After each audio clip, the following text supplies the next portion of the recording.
Much time obsessing over your running. If you've been running for a while, you might have noticed that chasing down those personal bests tends to get harder and harder. I'm Rick, and today I'm going to tell you what you can do and how you can improve when you hit your running plateau. Don't forget to subscribe to the running channel so you get notified when we upload more videos like this one. Firstly, don't worry, it's completely normal. When we first start running, everything we do can seem like a new best. Every time we go out, we can run a little bit faster and a little bit further than we've done before as our body starts to adapt to running. Now, for those who've been running a little while longer, the same can be true, but we need to mix it up. So say you do 15 miles a week, 2 short runs and 1 longer run. Or try bringing in an interval session for one of those shorter runs and maybe adding an extra run. Then you might start making a real difference to that park run time.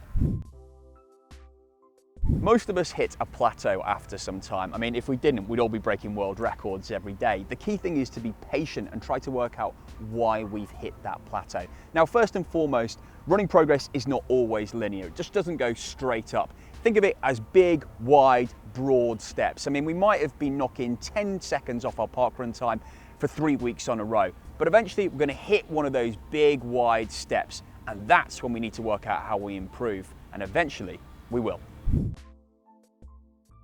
However, it could be you're stuck in a running rut, doing the same runs week in, week out at the same pace. Then you've got to change things up, throw in some interval running to get used to running at a faster pace. But if that does sound a little bit too daunting, you can take your easy runs at a slightly slower pace instead. A lot of people make the mistake of pushing themselves hard on easy runs because it doesn't feel like hard enough work unless they do.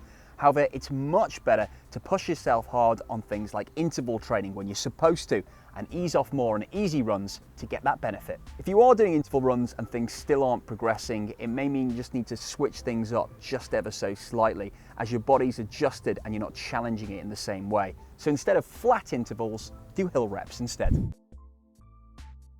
If you run solo, a great way to push your times is to find a running buddy or join a running club. We all work long days, and it can be so easy when you get back from work simply to go for a gentle jog round the local park, for example. But running with other people, this can help us push our times and also be a great source of advice. Another thing to look at might be your recovery. Are you sleeping okay? Are you eating a balanced diet? We all like the odd night out on the beers, and that's great. But if we're running on a constant deficit, then it can compromise our body's ability to recover. And if we can't recover, we can't improve our speed. Equally, don't spend too much time obsessing over your running. If your body can get tired, so can your mind. If you're getting into that rut, take some time off. Ditch the GPS watch. Go and find yourself a lovely new route and relax. Remember, a lot of the challenges we set ourselves as runners can be mental as well as physical. If you've been trying to break a park run time of say 25 minutes for ages, it can be a challenge that we think we're never going to achieve. But try running without your watch. It could be the minor breakthrough that you need just to push yourself that little bit further.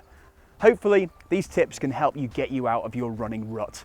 Leave us a comment and we'll see you next time.